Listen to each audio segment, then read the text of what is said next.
so thankful we could be here today together and do the work that needs to be done.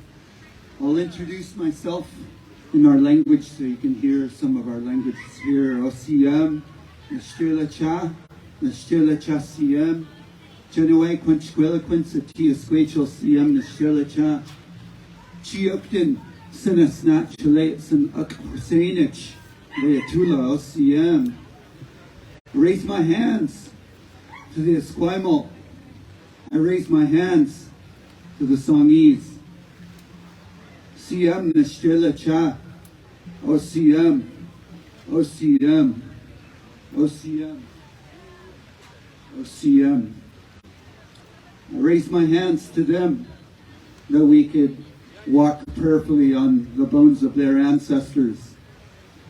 And I want to acknowledge their strength and their heart, their Indigenous heart for Mother Earth. I want to acknowledge the fact that they've taken care of this place and loved it like they would love their own child for thousands and thousands of years. That's right, you can make a noise for that.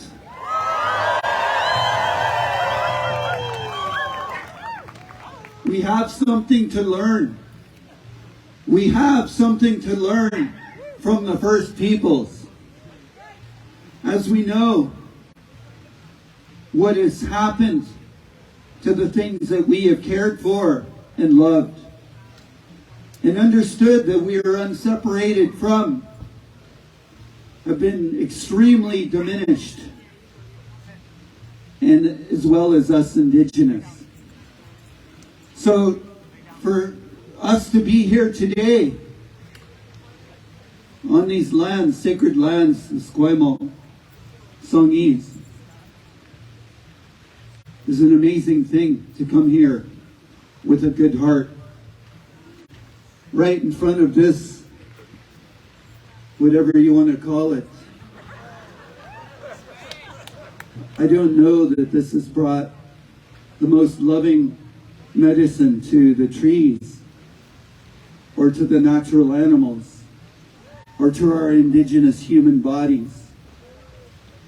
But I do believe that each and every one of you, and the people that couldn't be here today, that strength and that love, that medicine, the Indigenous medicine that we gather when we come together, when we sing these songs, we make these prayers and these words from our hearts, as you'll hear from these Indigenous leaders that will speak. That's when we change this world. That's when we turn all of that has brought harm to what we've loved for so many thousands and thousands of years. We're turning it around. My mom came home crying once to her father and her mom because those nuns taught them to be mean when she was in the day school for a little bit, when she had escaped from the Alcatraz of what they call residential schools that were death camps. She'd escaped and she was back home. And then she was in the day school and the kids were taught to be mean to each other and disrespectful. And she came home crying because somebody was really, really terrible to her, the words they gave her. And her father, my grandpa Chiokden, said, "Don't you ever let anyone make you cry." He said, "When someone does something that's not good to you, or any of the things that we care for," he said, "you take that and you turn it around right now. You pray for that person." So in our prayers, we hold a prayer for all these so-called decision makers. We hold a prayer that they will make the right decision. That's right. You can make noise for that.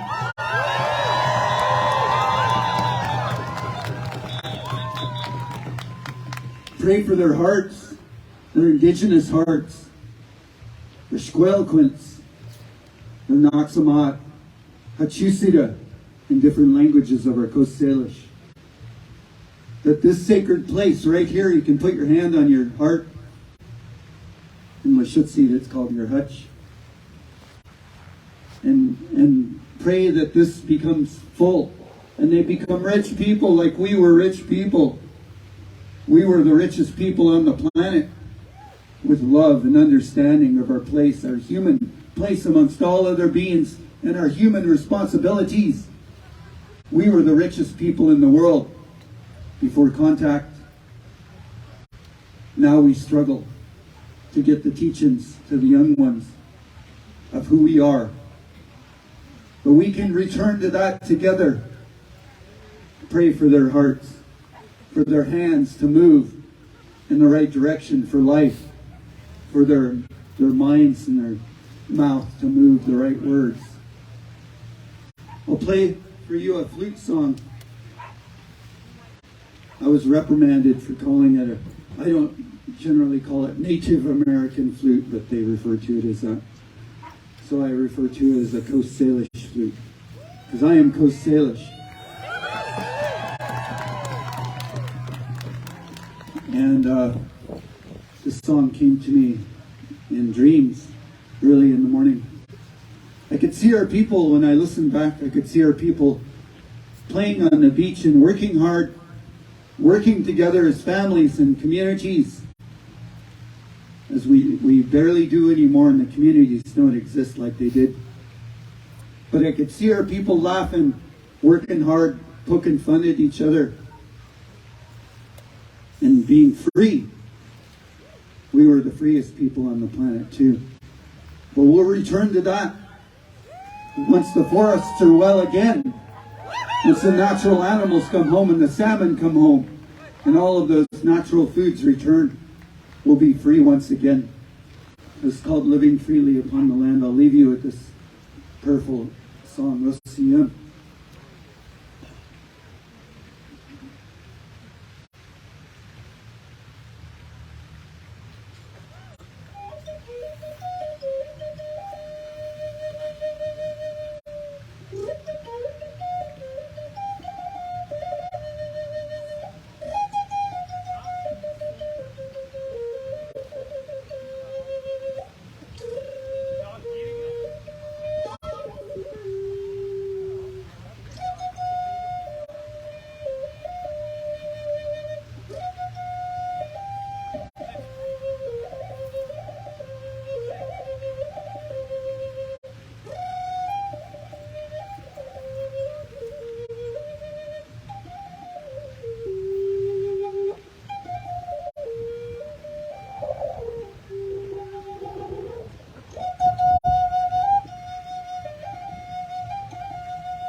Good to see everybody. Stay strong. We'll see you. Nice day.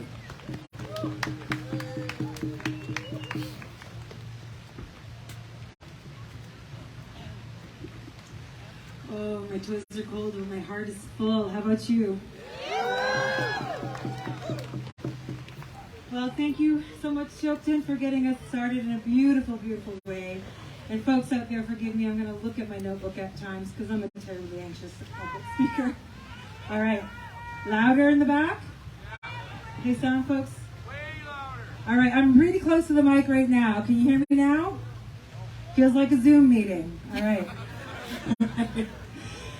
Thank you, Stellat'en, for not only opening us up here, but also opening us up at Centennial Square. And thank you again, everyone who gathered there and celebrated in this artful, beautiful display of solidarity. Thank you so much again to all of you folks for being here.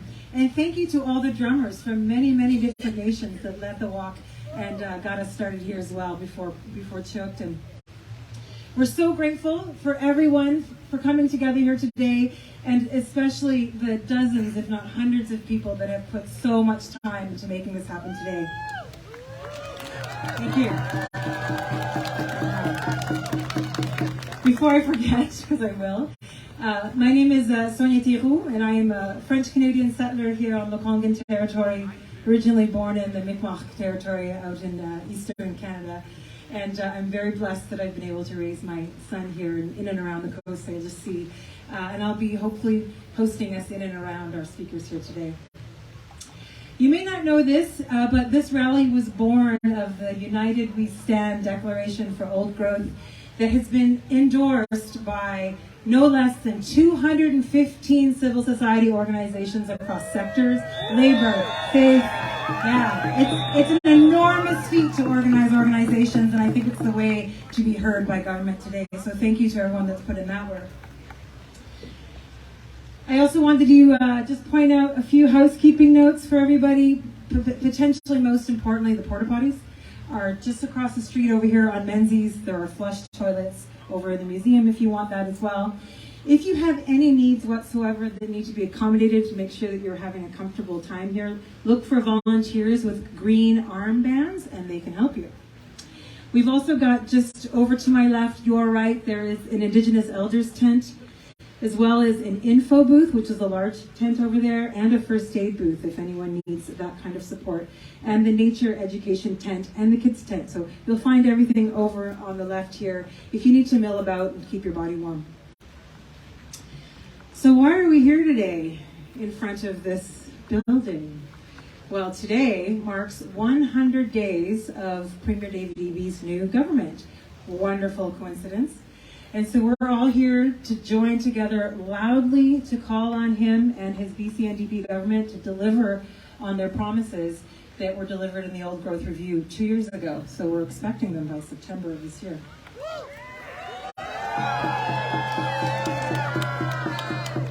And I think, as many of you know, if not all of you, protection of old growth is also inextricably and intimately linked with the fight for Indigenous rights. In fact, one of the founding signatories of the Declaration is the Union of BC Indian Chiefs. They were not able to send a speaker here today. You might know that they were quite busy this week, but I just wanted you folks to know that they are with us here in spirit. In fact, First Nations in BC are at the front lines of old growth and have been disproportionately impacted by all of these resource industry fights that we're battling. And many communities have stood up and spoken out for old growth. And in recent years, one of those strongest champions has been Chief James Hobart of the Spozem First Nation. Chief Hobart is a proud and Kwakwaka'wakw elected leader, and as a son of teachers, he's lived in many, many regions across the province and has worked in resource industries such as logging, mining, and fishing. Chief James Hobart represents the only First Nations to still have the endangered northern spotted owls within their territory. And, good news, they have successfully achieved a 4-year deferral of logging on the spotted owl habitat. We also heard some good news this week. Thank you, land defenders. He stands here today to share his valued perspective on what is happening behind the scenes, on the ground and in this province. Let's raise our hands to greet Chief Hobart.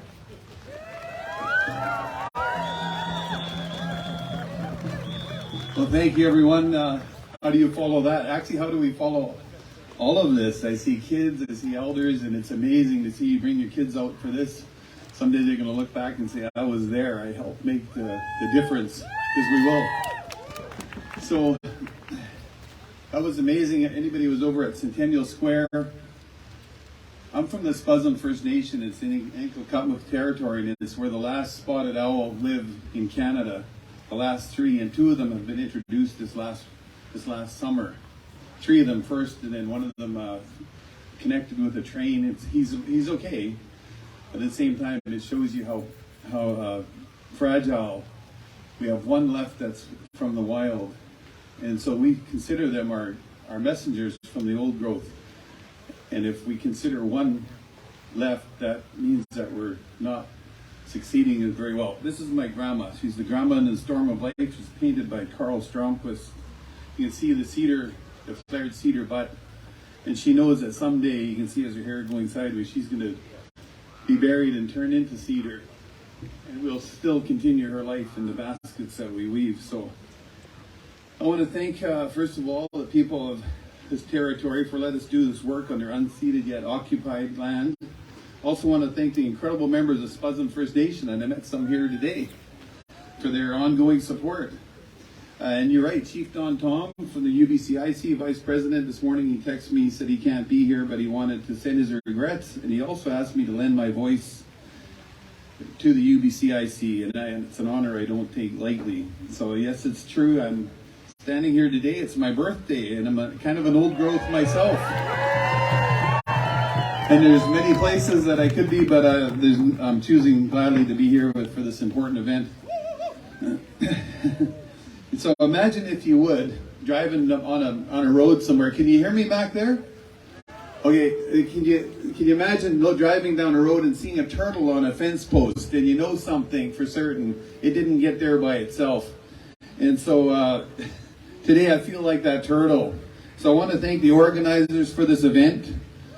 And all of you for your dedication to such an important cause. Give yourselves a big hand.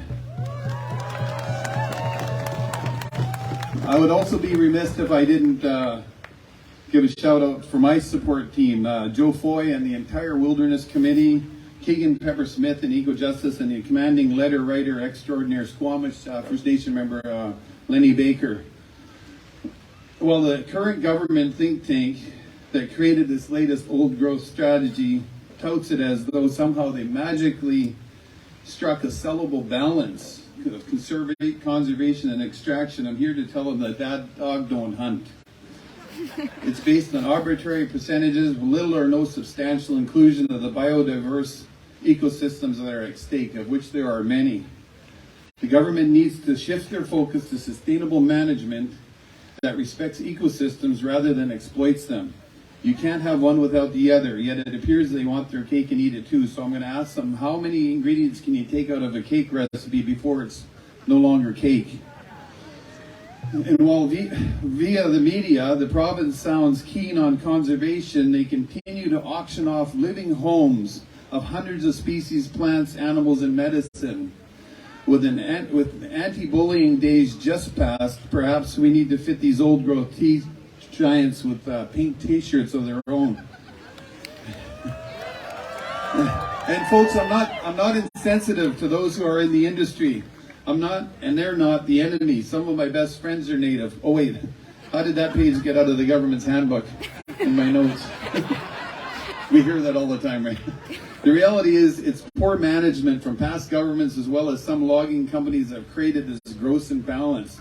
I mean, I could show you multiple forests in the dwarfed in my territory that fell victim to the contractual follow through from loggers, or lack of it, replanting forests, and the government just took them to court instead of just saying, hey, we got to plant those. And so years later, they're trying to fill that gap with the old growth. That's not our fault, and that's not the fault of the old growth. So trust me though, if there was even one old growth tree wasting space and oxygen, I would tag it myself to help those earn their living in the forestry sector. Yet that's not the case. The giants of our forests that are now gone are gone forever, leaving an insatiable void that echoes through those few giants we have left. Now for a visual, hey Grandma, if if we compare the BC's 2021 recovery plan and their 2023 drafts, 3 years later, it decreased the identifiable critical habitat by more than 100,000 hectares. And I, for one, would like to see the science that justifies that pen stroke. On one hand, this government is dedicated to rebuild the northern spotted owl habitat, while on the other hand, BCTS is auctioning off old growth directly in the path of the northern spotted owl habitat. So clearly this government has too many hands. I'm feeling disappointed, but yet justified in the news release 2 days ago that the federal minister Gabo stepped in to support the Spozem First Nation efforts in warding off the current bullying tactics against our remaining northern spotted owl by calling out our province for attempting to do the bare minimum. I'm also not naive, nor should any of us be, that this government has inherited many dire issues that puts them in the crosshairs, and that's a place I know well. Yet it's necessary to create from status quo. We have, as my good friend Grand Chief Stewart Phillip from the UBCI would say, is reconciliation is not for wimps. So it's time for this government to forward think, then hydroplane over the crap of the industry. This same government has shown guts. They garnered unanimous support for the implementation of DRIPA. It's time they focus their lens on this ominous issue and let there be no more talking while logging old growth. They've already said the words. They've already said these words. Now they need to match those brave words with action. Coach Tim.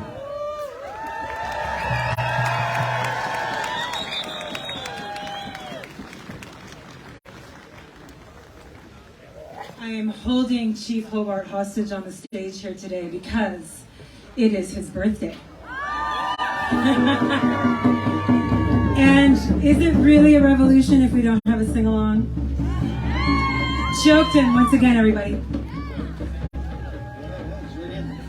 Okay, y'all have to join in. This one's in English.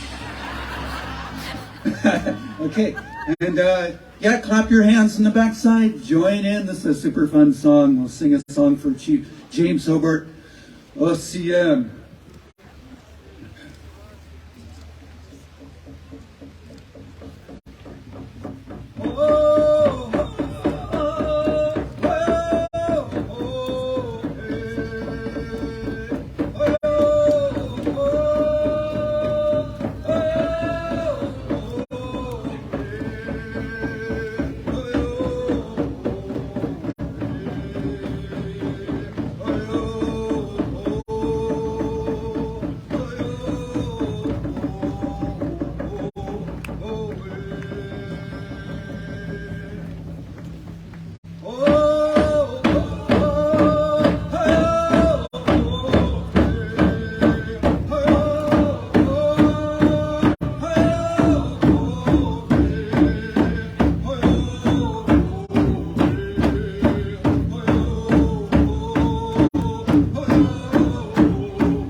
Yay!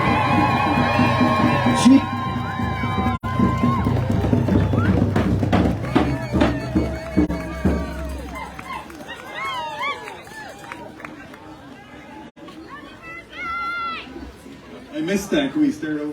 Thank you, everybody. Oh, that was fabulous. That was fabulous. One thing that I think binds all cultures across the world is music and art and culture and story.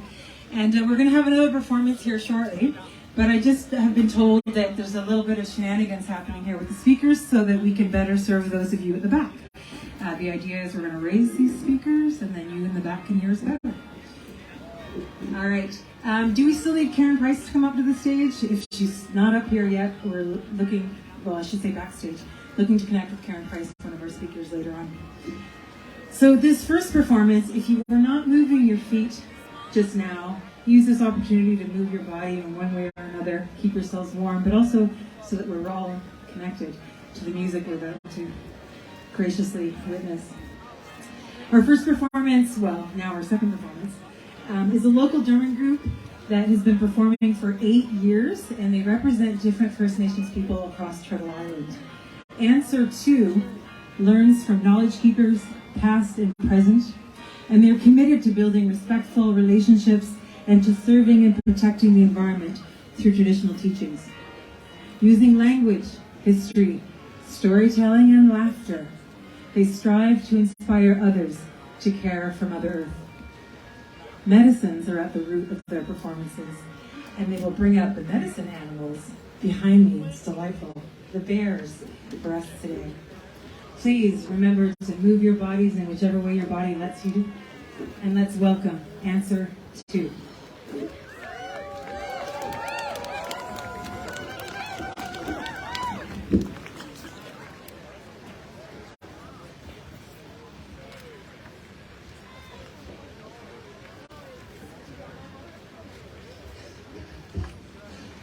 We are ANSWER2.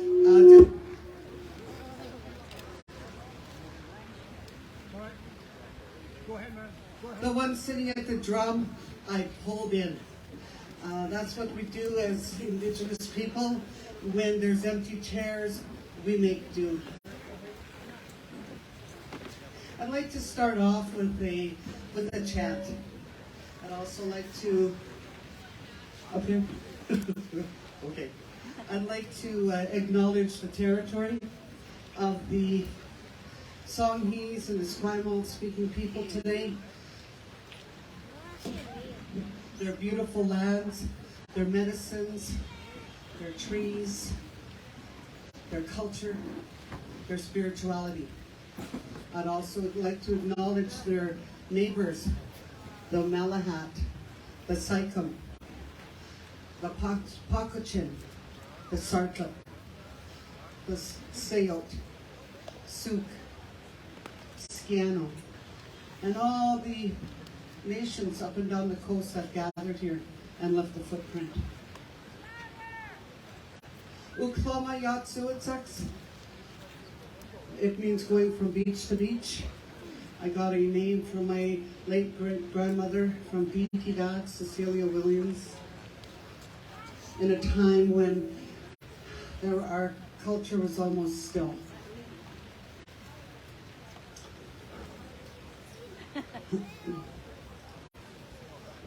Histakshata Umaas, Port Alberni. Lots of it was a logging town when I grew up. 4 mills. Every day. Smoke coming out. Big logging trucks.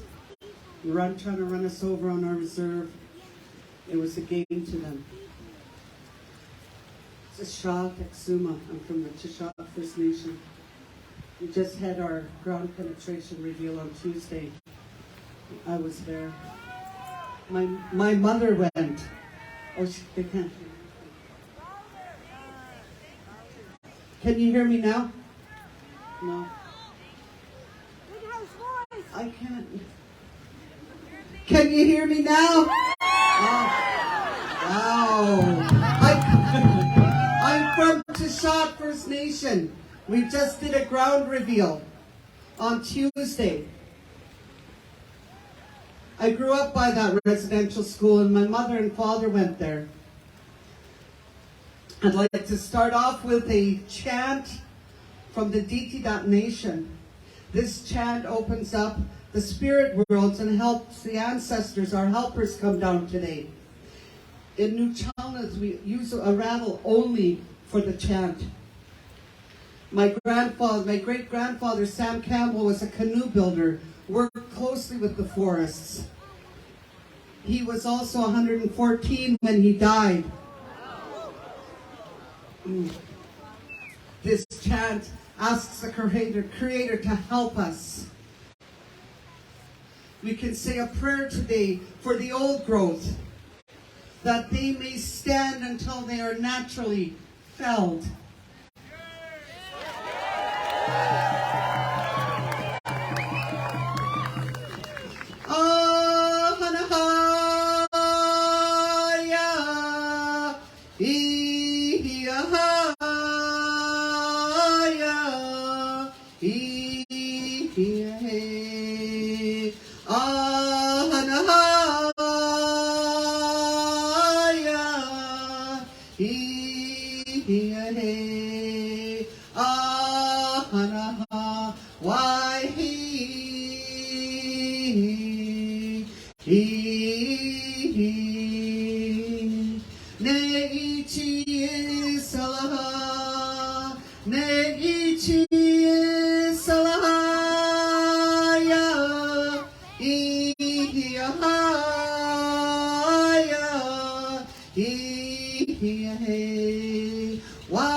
We are here, grandfathers, the old growth.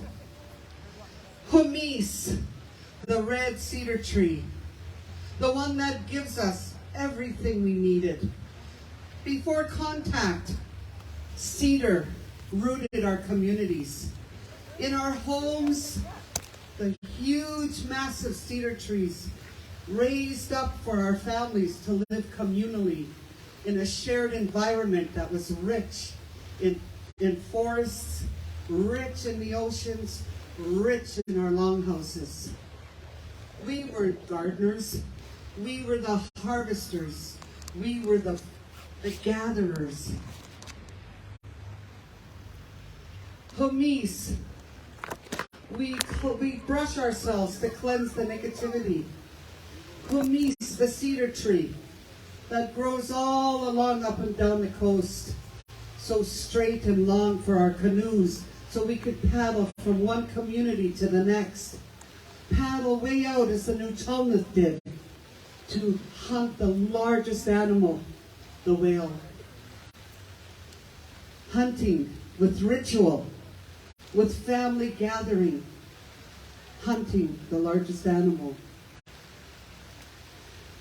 Tuchmapt, the spruce tree, we use when it's so important, when there's someone almost dies or there's an accident. We use those strong, sharp needles to brush off all of the negativity in our ceremonies. Tuchma, the spruce. Kwakwaka'wakw. Kwakwaka'wakw. Sometimes called chumismup, the hemlock. So sweet. Hemlock, we use it to put under our beds at night. Kakmup, the alder tree, used for our paddles, for their strength. We are here for you, grandfathers. We are here to help you. I brought the medicine bears today. We all need medicines. home to all the forest animals, the old growth, where the Sasquatch lives, the wild man, Pukmis, in our stories, the wild woman, the little people. The old growth have known our ancestors for over 500 years and more. They know our stories. They tell us how to pick our medicines. They connect us. The old growth connect us. When the bears bring up the sockeye salmon into the woods, we are connected to the medicine waters that go up the Somas River. We are connected when Chims the bear brings the remains of the fish and lays it ever so gently on the foot of the old growth. So they may provide nourishment, they will get nourished, and their roots start to spread from tree to tree, from moss, the beautiful moss on the ground. We are connected. Hishukish Zawak. Everyone say, Hishukish Zawak. We are all one.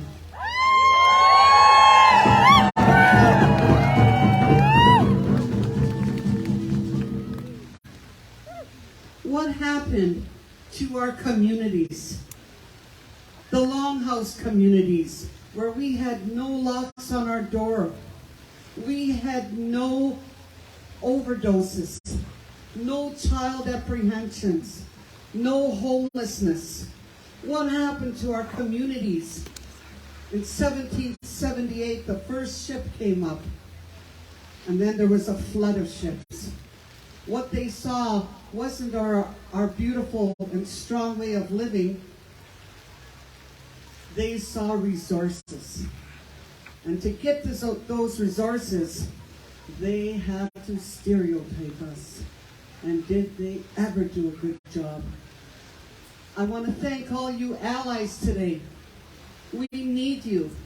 We need your allies to help us overcome the systemic stereotyping, racism. What happened to our forests? I grew up listening to my great-grandfather chopping, building the last 2 canoes in our village. What happened to our old growth? Mac and Blow came into Port Alberni before I was born. We saw the devastation. We smelt the devastation. And we got poorer and poorer. They weren't looking for the old growth then, but they sure are now. The old growth. Why are we wanting to protect them? Why do we feel the need to protect the old growth? They are the wisest ones. They are the oldest ones. They are the ones that connect us back to who we are. They are the last homes, the original homes of all of our animals. When the last tree is chopped down, what are we going to do? Where are all the loggers going to go? They're screaming and yelling. That is our livelihood. They bring their children as props. Look what you're doing, taking away our livelihood. Mother Earth is crying. Mother Earth is changing. Mother Earth has to change so that we can stop completely and leave our old growth alone.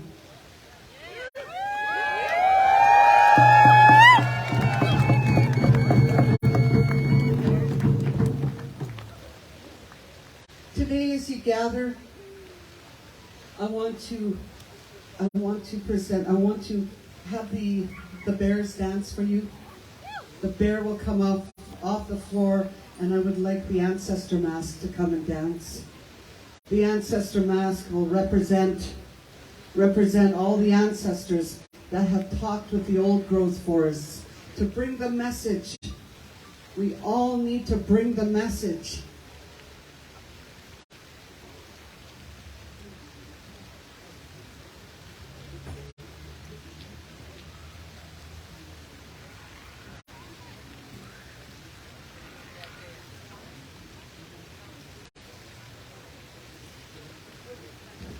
They're going to sing Chief Dan George's song. I have some singers here.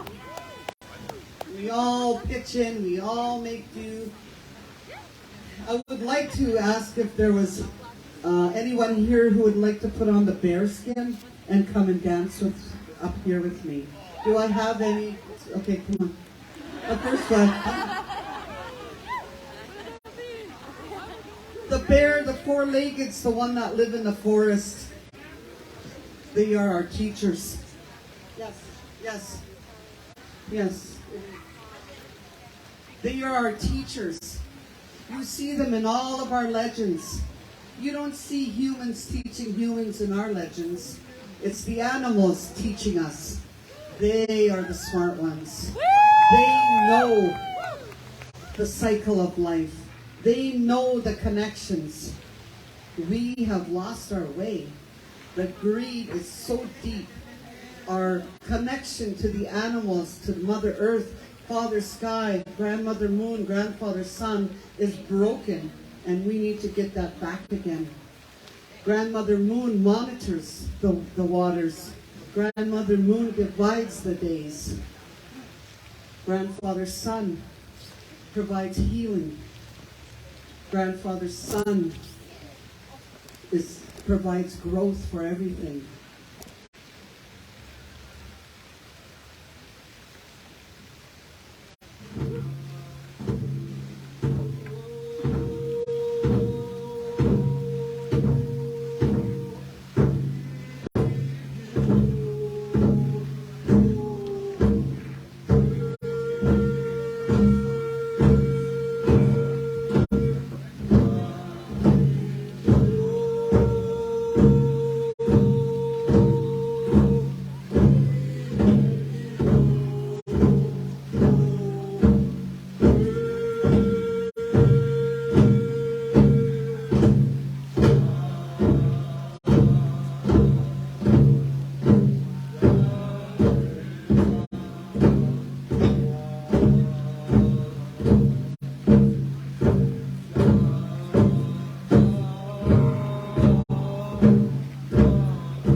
Why kill the old growth forests? Soon the animals will have no home, and they'll resort to coming into our driveways, where we soon phone to shoot them. We're on their territory. Why kill the old growth forests? You tell us, you come and tell us while you drive a car, you live in a wooden home, you chop down tree after tree during Christmas. We are trying our best to turn that around.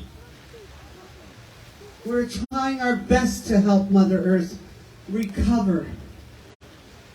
And let's not stop.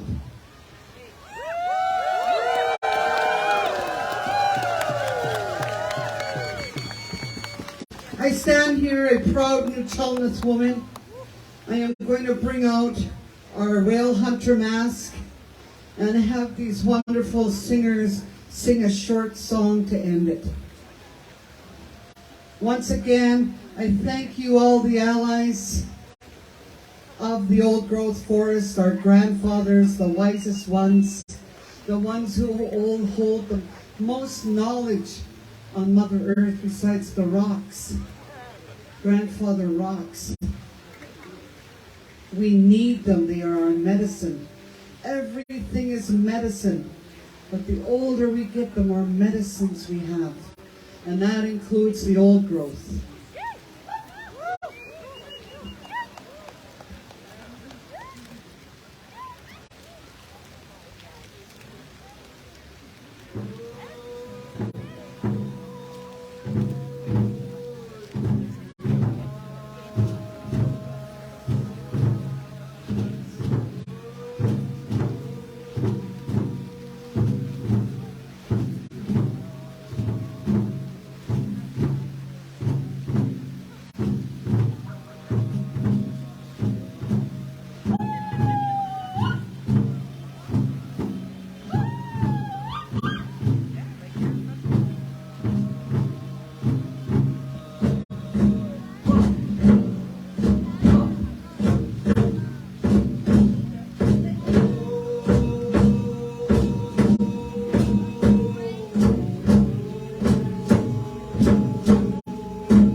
They were the strong warriors in the 60s and 70s, and you are the strong warriors of the 2023.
television networks at all.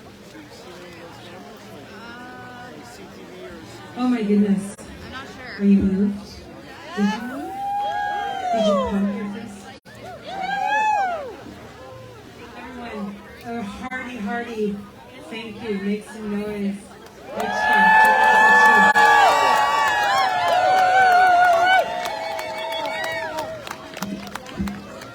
Mike's a little low, but I'm gonna make it work. So I would be remiss if I didn't point out that, you know what, it has taken so much time, so much effort from hundreds of people, thousands of hours of labor went into this, labor of love. And also, you know, it costs a little bit more.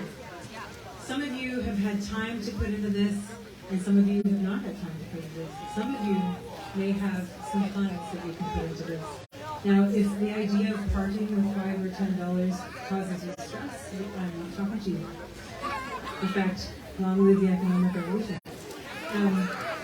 However, if it is in your means, there are people milling about here that have blue armbands, and they would very, very gratefully accept your donation for supplies, promotional materials, the event, the equipment that you see here today, and also so that we can compensate folks that are coming up here and sharing their experiences with us. So please, if you can, contribute. It has taken years to get here. We will continue vigilantly calling on this government, and so all of your funds will help us toward that end.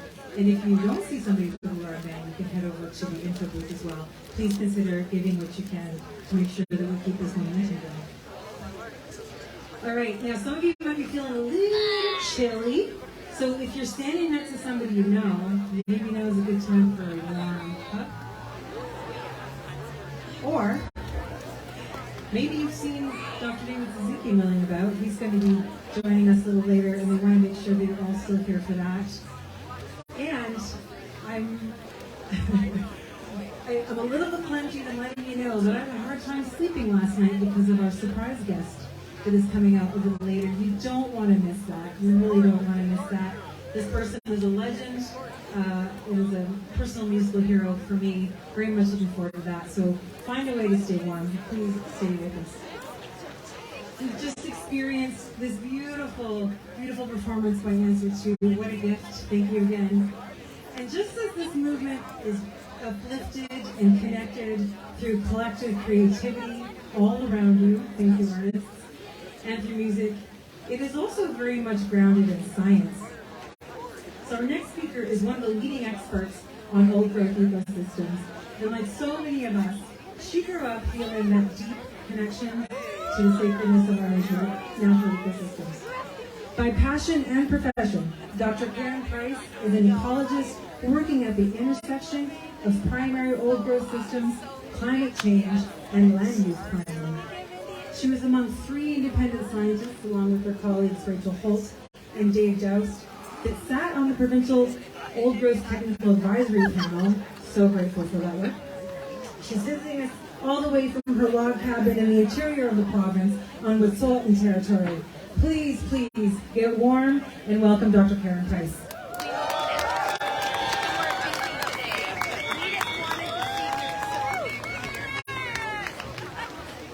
Thank you. Oh, that's loud. Now I'm supposed to stand back from the speakers. Doing some sound check. Hey guys, this has been so amazing, and I would like to thank everyone here. I would like to thank the landholders, the speakers, all of the amazing people that are organizing this, and every one of you, because you matter to the forests, because you matter to the earth, because you matter to humanity. We're in this together.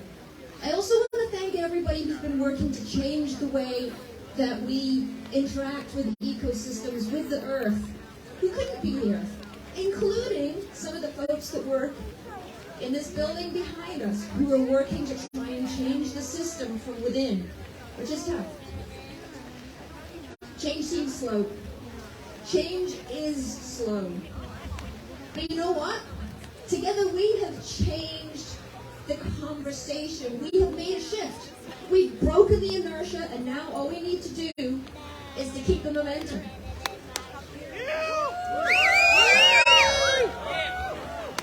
So what I'm going to do today is, we want to know what we're going to do next. So I'm going to give you 3 specifics and then 1 big idea. So we'll start with the specifics. Number 1. We just heard an announcement that the government has repealed, the province has repealed the legal regulations that prioritize timber above ecosystem health and community well-being. This really matters because it opens up the space for policy change. We now can change the policy because the law doesn't tell us that we can't. This is awesome.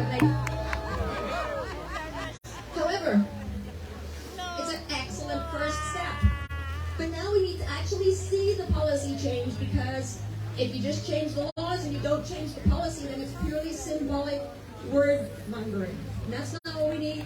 We need to change the policy.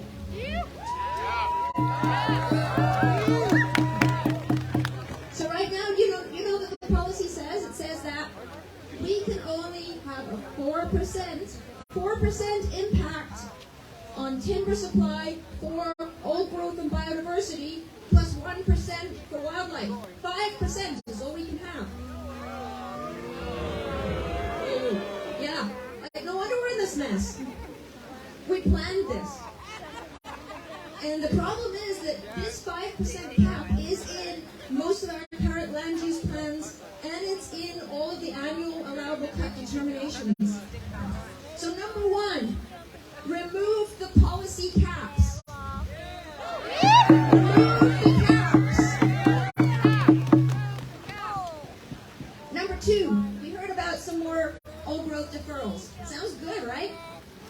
Okay, well, let's think about it a bit. First, I think you guys probably all know, deferrals are not protection. Deferrals are just a pause to give us time so that we can plan, so that there's old growth left to plan with. Okay, we know that, but more importantly, we need to know what type of forests have been deferred. So are these like really big old growth in the valley bottoms that we're going to be harvested in the next 2 years? Or are they remnant, small treed old growth high up on the mountain that no one was going to touch for the next 10 years? If that's the case, that's not a deferral. You can't defer something if it wasn't going to be harvested in the first place.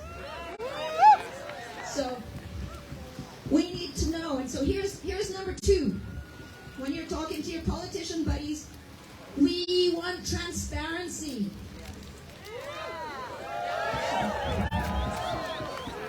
So we need to know which forests have been deferred, which ones haven't, and which ones are getting logged right now, because I know up where I live, they're targeting the deferrals. So transparency is number two. Number three, we need big treed old growth. That's so important for our biodiversity crisis and our climate crisis. It plays a role in all of this. So we know that the big treed old growth, they're the heart of watersheds and the lungs of the planet. And we know that second growth growing up after a clear cut is not a forest, it's a plantation. And it is a virtual ecological desert. So if you think of an old growth forest as an ancient village with diversity, with complex interrelations, that's self-sufficient and resilient, then a second growth plantation is kind of like a work camp. It's uniform, it's disconnected, and it's unstable. And that's what we're turning our province into. Let's think about climate. We need big tree old growth for carbon. And here, I'm going to tell you guys, this is some new analysis that we've done, so hot off the press, or at least hot off Dave's computer. We hear a lot about planting trees for the climate. So we thought, let's look at the benefits of planting trees. Let's compare that to old growth. So you guys probably know that the federal government has committed to plant 2 billion trees over the next 10 years. Sounds like a lot. Yeah, probably it's not enough, but let's think about what else that means. We ran a carbon model. These 2 billion trees over 10 years. Now, 2 billion trees, if you plant them at standard stock, it covers more than 1 million hectares. Sounds like a big area. Okay. Now, if we run big tree old growth through the same carbon model, if we want to have the same carbon benefit as 2 billion trees, we need, wait for it, we need to leave 500 hectares of big tree old growth standing. 500! So like 1 million hectares of trees, 500. The other way around is for every 500 hectares of big tree old growth we cut down, we got to plant 2 billion trees. this certainly makes the federal commitment look rather small. It tells us that we need nature-based solutions, so we need to be leaving these big trees old growth standing. So that's point 3.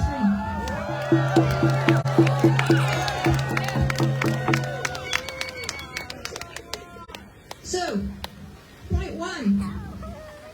We need to remove the policy caps so that we can start looking after ecological health. Point 2. We want the government to be transparent. They say they're doing better, and I actually believe them.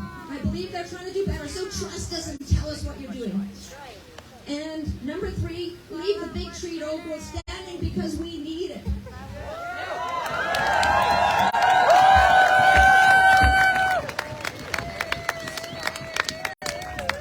So those 3 all fit into the big picture. Now the big idea is what you've all been hearing about since the overall strategic review. You did awesome work. The paradigm shift. Now what's a paradigm shift?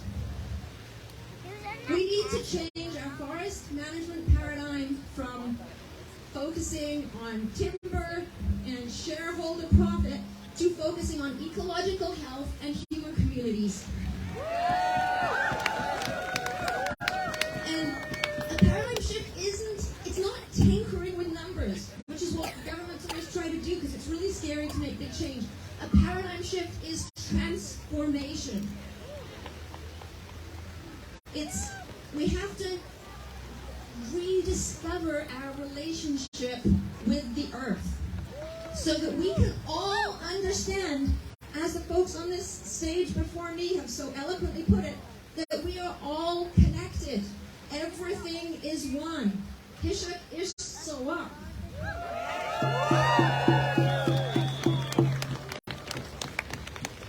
Indigenous cultures who live close to the land have always known this. And Western scientists, we're a bit slow, but the last decade or 2, we're figuring it out too. Just push back, we're doing pretty well, I think. But the forest management hasn't caught up, and it needs to, because you know what? We need to not only understand it in our heads, but we have to feel that connection in our hearts. Until everyone feels that they're connected to the earth and to everybody else out here, we're not going to look after ecological integrity.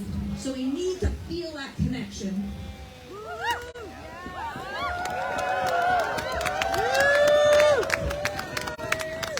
So what can we do for that? Okay, well, I'm here. I'm going to say, all of you guys are all here, so you're obviously working towards it. So I'm going to say work within your comfort zone, or those of you with capacity, work outside of your comfort zone. And do what you can. And this could look like a number of things. It could look like coming to rallies and protests like this. You know that grassroots activity is super important. The government talks to us as scientists because of you guys. So it's by saying you matter. Like, I've seen it. So do that. Another thing it could involve is looking at all of the fine print. We need everybody to know what's going on. So read the fine print, know the numbers, talk to politicians, talk to industry folks, make sure that you've got a common understanding of the numbers, because that's really important too. It could be working with the new forest landscape plans in your region. It could be, as invited, working with nations who are reclaiming land stewardship. It could be educating kids. And what it is spending as much time as you possibly can in nature. We need to do that as a species for our survival.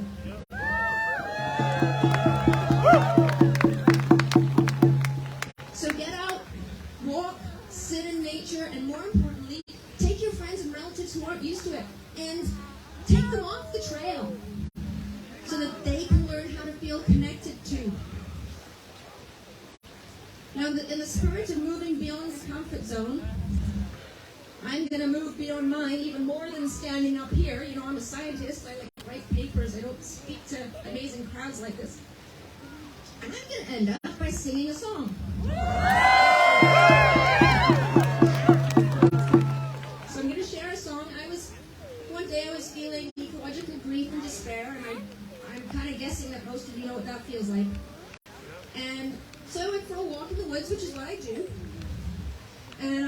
climbed up a hill and I sat there and I looked over the mountains and the valleys and I asked the earth to support me. I asked for her help. And I sat there, and when I got up, this song was in my head. So this song is a gift from the earth and from my mom, who recently died. It's a kid's song, and it's about changing our relationship with the earth. It's about the paradigm shift. It's called Dancing with the Earth. And now when I feel despair, I walk in the woods, and I sing this song, and it gives me strength. And so I wanted to share it with you guys in case it might help you too. Of course, there's a sing-along chorus.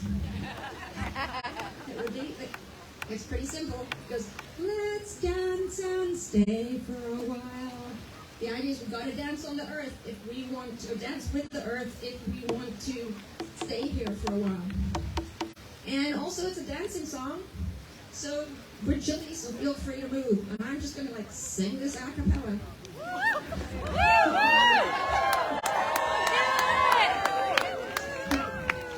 If you dance on the earth, she'll be happy. If you dance on the earth, she'll smile.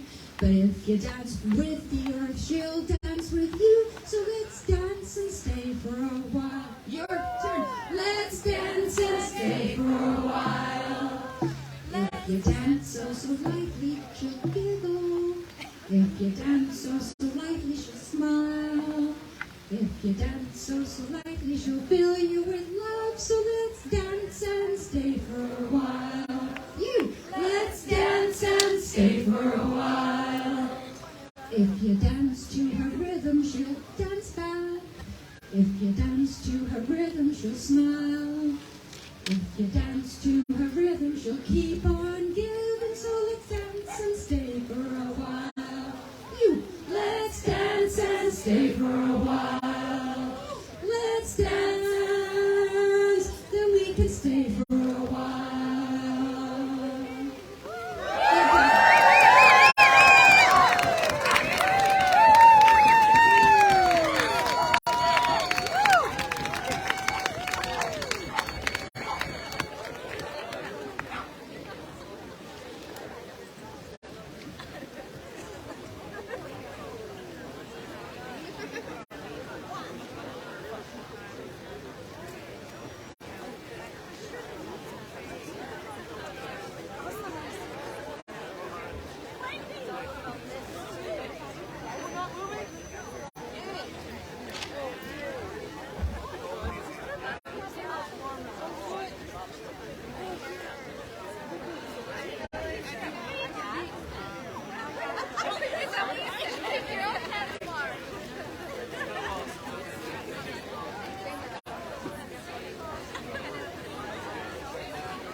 Hello? Yes.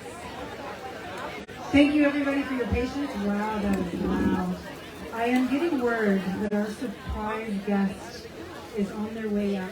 And so we're actually going to switch things around a little bit. But I don't really want to do the big reveal until we're moments away. So while we're waiting, those of you that put together some of this art, can you make some noise, raise your hands, be seen, be thanked? Who among you put together these signs, these puppets, this art? Everyone, thank you. Raise your hands and make some noise for the folks that brought us the beauty today. The beauty that warm our hearts, keep us warm from the inside.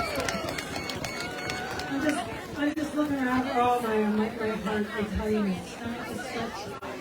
Ladies and gentlemen, our next performer is someone that soundtracked a good chunk of my youth. It may well have done so for a lot of you as well. Last night I was listening to Revolution Blues, in case anybody has some Revolution Blues these days. A little bit of a hint for you. did a little bit of On the Beach and on repeat. I cannot tell you how absolutely humbling.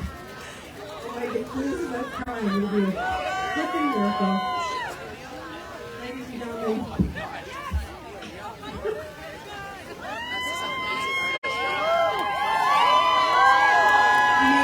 Biggest noise around. Ladies and gentlemen, first I want you to welcome Ms. Daryl Hannah and Mr. Neil Young.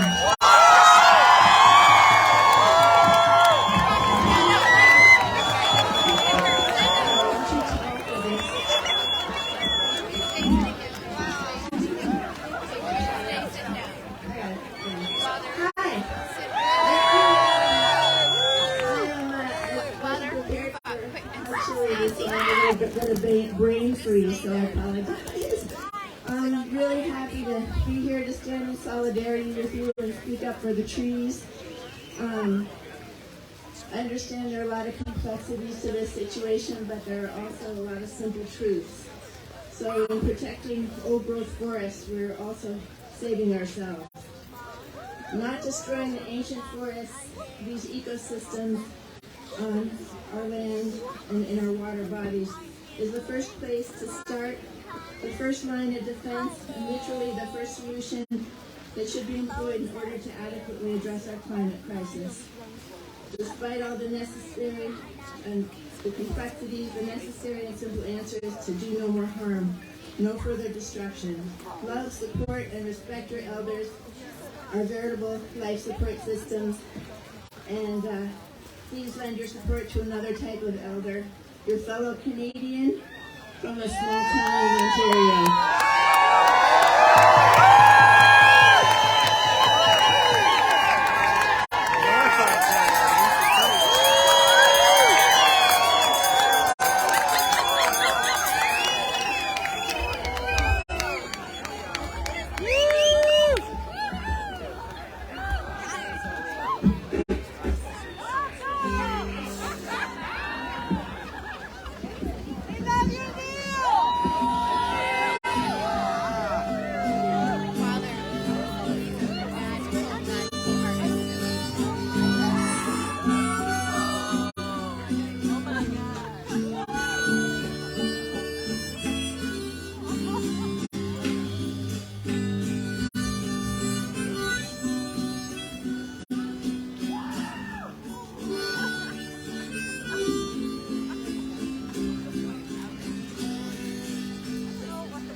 Comes a time when you're drifting.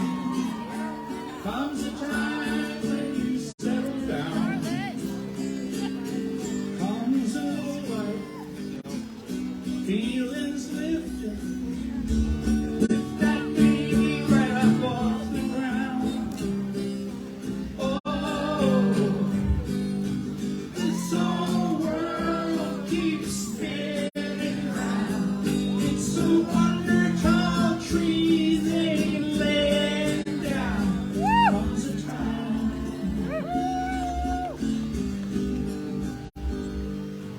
You and I, we were captured. We took our souls and we flew away.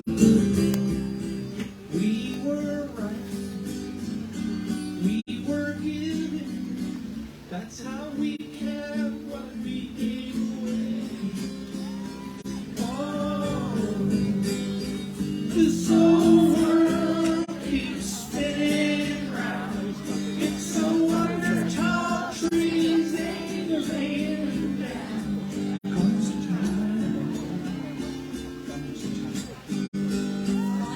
Comes a time.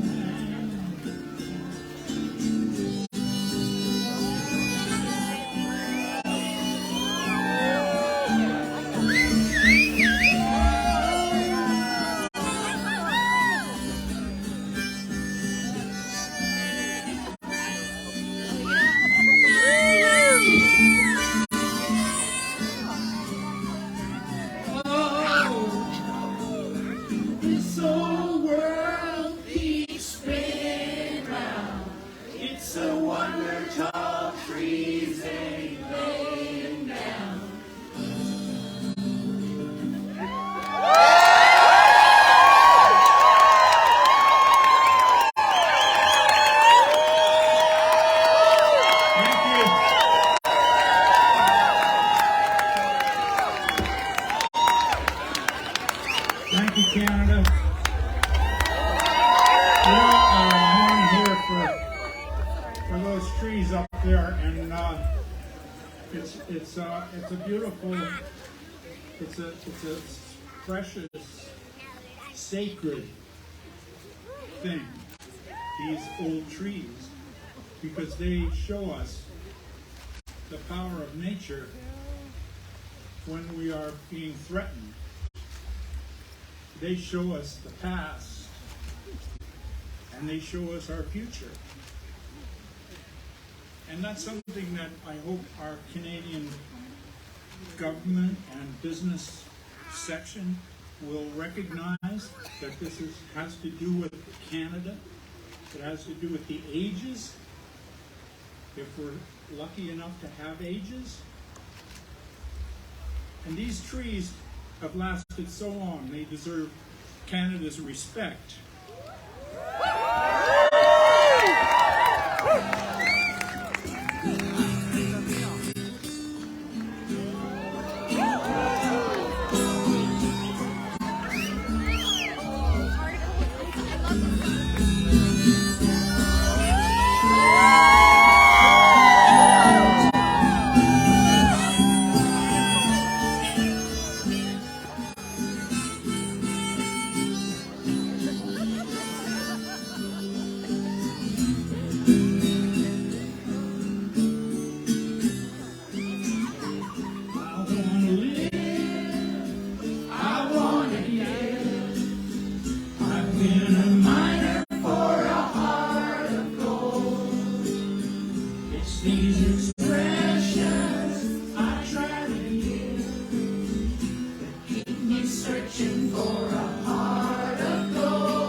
But this man, upon being asked not many days ago, hopped on a train to Vancouver, hopped on over the pond to join us here today to give you that gift.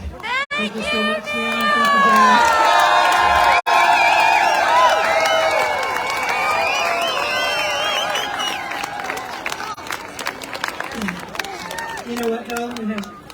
more hope and powerful voices still coming for you. Some of you may have written letters to the government for old growth. Many of you have probably shown up to a lot of rallies like this. And beyond some of those moving parts of movement building, there are actual people that put their bodies on the line as well and get in the way of logging to protect those trees Neil just reminded us to protect. Most recently, you might have heard, the Fairy Creek blockades were the largest civil disobedience acts recorded in history. You got the world's attention, you got the world's attention, let's keep doing that. Thousands of people put their bodies on the line and their lives on hold. Over 1,000 of them were in fact arrested. And we're about to hear from two folks that are at the beating heart of this movement. It is my honor to next bring up Elder Bill Jones and land defender Rainbow Eyes. Elder Bill is of the Kwakwaka'wakw Nation, and he grew up with teachings of the spiritual importance of the forest, and later worked as a logger, and in recent decades has been a wise champion for old growth within his territories, and he's elder of the Rainforest Flying Spot.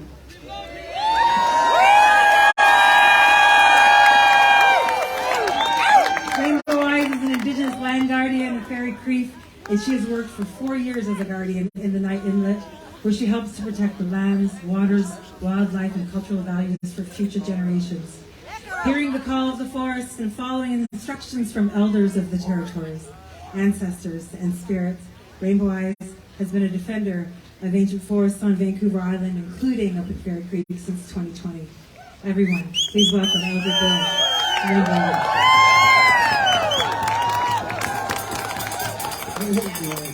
Hello, my people.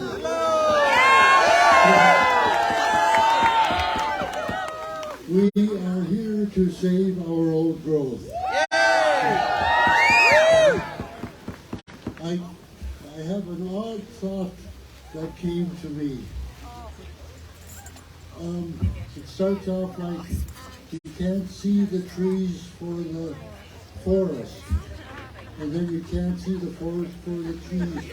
And I realized that we can't see ourselves for the people until we see ourselves, and then we see ourselves and we see us all, and we become that forest, which we are. So I'm praising you all. You are my inspiration, my hope, and indeed you are the hope of the last of our old growth. We're from everywhere in BC here. I listen to people from Quesnel and thereabouts, and then from the Sunshine Coast. So I do know that we all are working, and now we're coming together. And here's Rainbow Eyes to help us. David Tesla, Nuguam Rainbow Eyes, Nuguam Guixisalis. I'm a member of the Stellat'en First Nation, and our traditional territory is Night Inlet. Kwakwaka'wakw!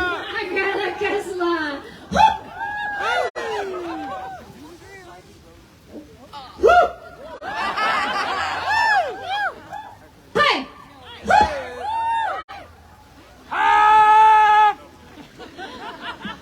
How many people here were at Fairy Creek?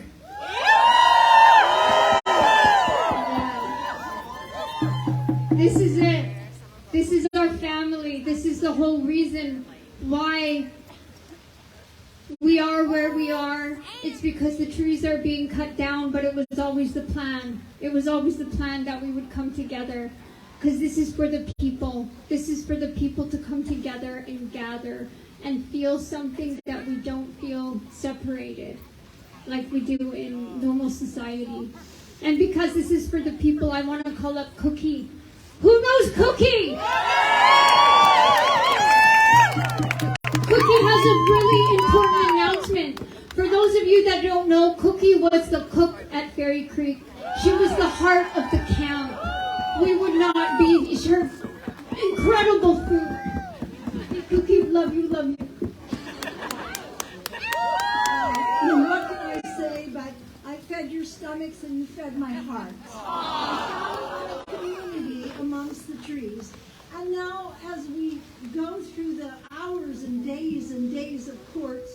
is on pause right now, you'll come through Nanaimo, and we're there to feed you, to bring you back and forth to court, to bed you in my home, to put up your tent in my backyard, whatever it takes.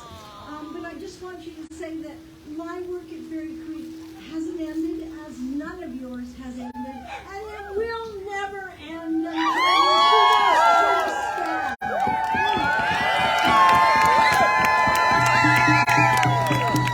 So it was just beans and lentils and rice, but it comes from the heart, and we'll keep doing that as long as we're going through the courts, and as long as this fight's on, we'll keep feeding you and loving you. So when you come to Nanaimo, you know you have a home.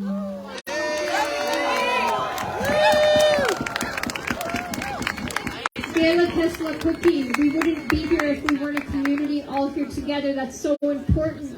We're here because we're a community, and that's everything. I want to call up a Gisto next, and she has something really quick she wants to say. Woo!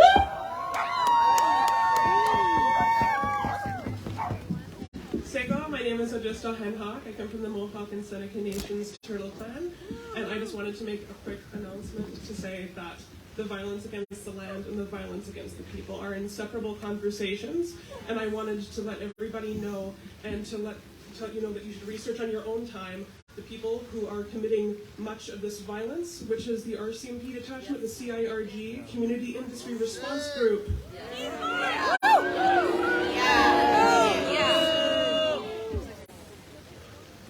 Who are filming us from the balcony up there. Hello!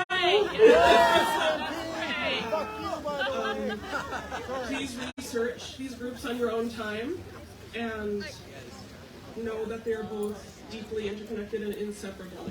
Thank you.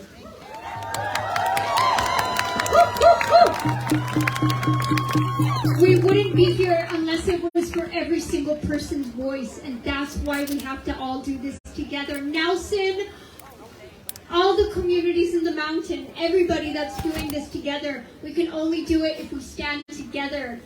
The government doesn't really listen, and that's what we found at Fairy Creek. We got arrested because they weren't listening. This is what they listen to, the people. It's up to us. Recently this week, we went to Ottawa with the Congress of Aboriginal with Grandma Losa, and we spoke at a climate conference there, and we were talking about how the Indigenous people, it's in our blood to stand up for Mother Earth. It's in all of our blood to stand up for Mother Earth. They cannot criminalize us for standing up for Mother Earth like what we're doing. But if enough of us do it, come together in love, the message is easy. The message is simple. It's love, peace, unity. It's going around the planet right now. Feel it. We have it here. The message is simple. It's love. It's peace. It's unity. It's the Rainbow Nation.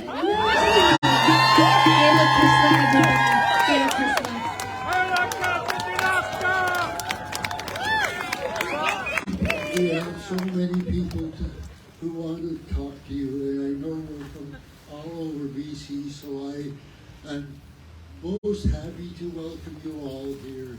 And come up to Fairy Creek, and or we'll go up to Cornell or the Sunshine Coast. Kakao.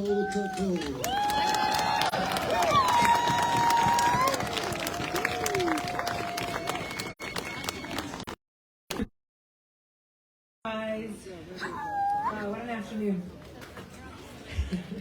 The fight to protect the land that we call British Columbia is led first and foremost by the people of the land, as we've just been reminded. And so many Indigenous youth in particular have stood up to be leaders in defending the land and protecting these trees. Our next speaker, Janelle Lapointe, is an Afro-Indigenous climate justice and Indigenous rights activist from Stellat'en First Nation and is a guest currently on the Squamish, Tsleil-Waututh, and Musqueam territories. She leans on her lived experience growing up on her small reserve in northern BC to ensure that intersectionality and interconnectedness is at the forefront of the environmental narratives we hear every day. This to build power and to help others see our stake in fighting back against the status quo that is robbing us of our forests. Everyone, please join me in welcoming Janelle Lapointe.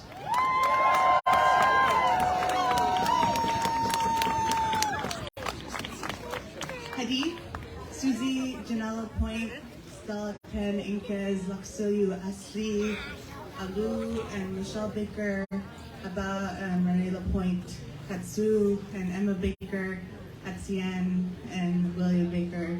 Hello, everybody. Hadi! My name is Janelle Lapointe. I am Caribou Clan from Stellat'en First Nation. It's located in the northern interior of so-called British Columbia.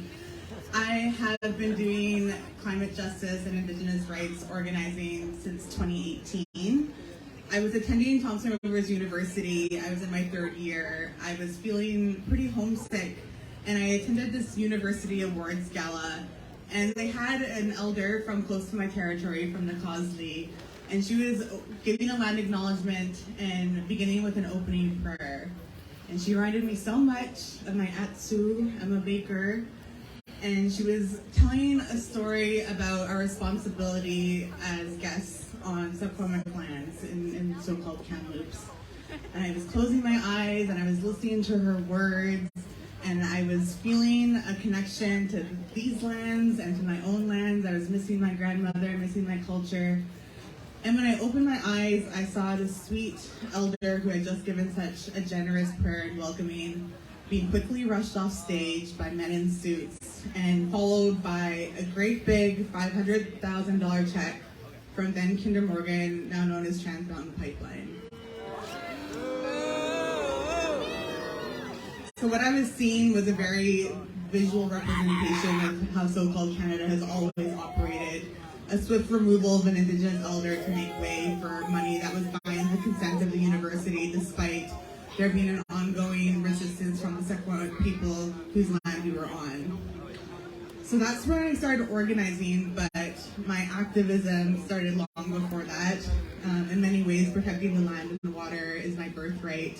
And I made it pretty evident when my third grade teacher had us present on our favorite animals at school. So I don't know what your favorite animal was when you were around 8 years old, but for most kids, it's usually like a puppy or a kitty or maybe like a lion or a tiger. And I got up in front of my class and explained to everyone what my favorite animal was, and still is, and that is wild sockeye salmon. So my love for wild salmon is very much what drives my work. It was my starting point, but my love for salmon alone is not enough. And so today I'm here to say, I know we're all here because our love for forests and our love for trees, and even though I wish that was enough, it's not. I don't want to come here and talk to you as an environmentalist or an activist, but rather as simply a human being, a very shy res kid who grew up on my land and was very observant.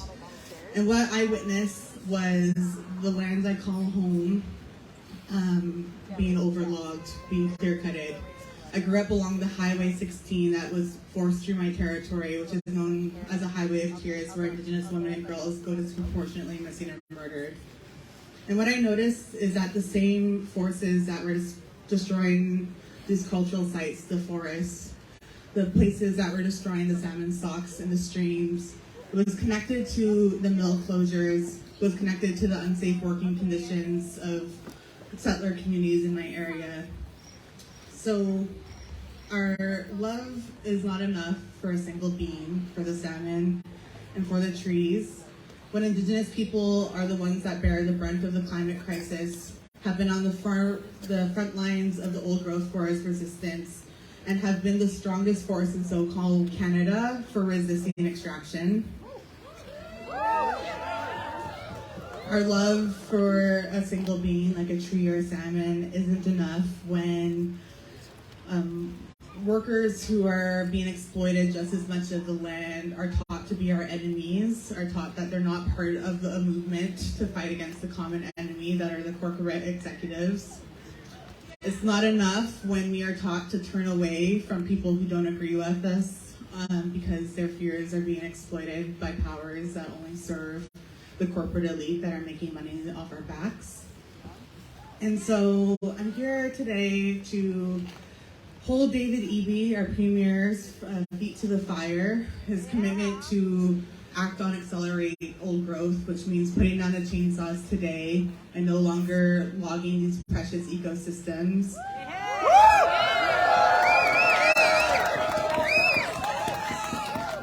But to also not forget the communities that are exploited and are divided. And that includes Indigenous communities that are supporting the extraction because they're left no other option from the settler state and the poverty that is forced upon them. So we're also asking David Eby and the government and the federal government to reparate all the money they made off Indigenous lands, to make sure they're returning it back to the community, returning land back to the nations so that deferrals are economically viable and Indigenous nations can use their governance systems and their way of taking care of the land and each other that has allowed them to survive for millennia. And also asking, and also asking them to invest in a just transition for the workers that are trying to provide for their loved ones, just like all of us are, and ensure that they're able to have a sustainable industry and ways to provide to their family and their loved ones that is not dependent on destroying the precious ecosystems that we all depend on. So with these calls to actions to the government, it also means looking inwards, looking at ourselves and looking at each other. So a reminder that a love for a single species is not enough. We have to have love for each other. That means the people that are here right now, right today. And also to always be thinking of the people that have not joined us and all the reasons why they may have not. That has everything to do with the corporate elite, with the billionaires hiding behind our government, being beholden to, and our government being beholden to corporate interests that leave us divided and leave us suffering. I think that veil has lifted now more than ever, where we see the rising cost of living, we see opioid epidemics and drug poisoning crisis, where we're seeing the last of the old growth being destroyed. We're seeing pipelines pushed through Indigenous territories, all while the billionaires put more money in their pockets.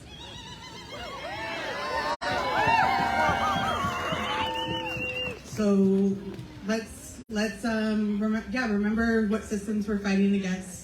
Let's extend the love that we have for the trees, the love for the wild salmon, the love for all the species that were so beautifully painted and marched with us down today, and to always focus on the enemy and create a movement so powerful that our governments, our so-called progressive governments, can no longer be beholden to the corporate interests, and the democracy can belong back to us, the people.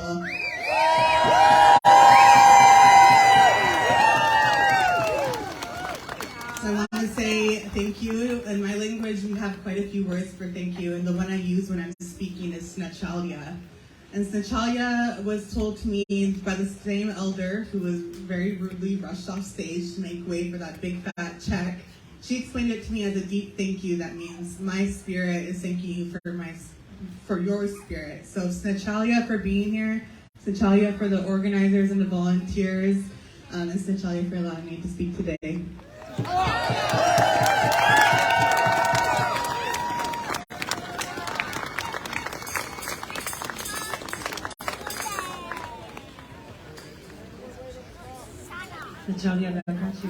Thank you for being here.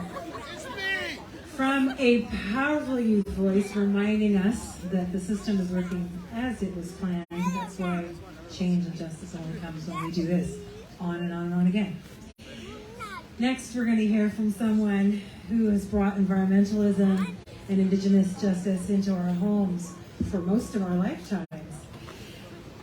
I hope you'll join me in welcoming Dr. David Suzuki,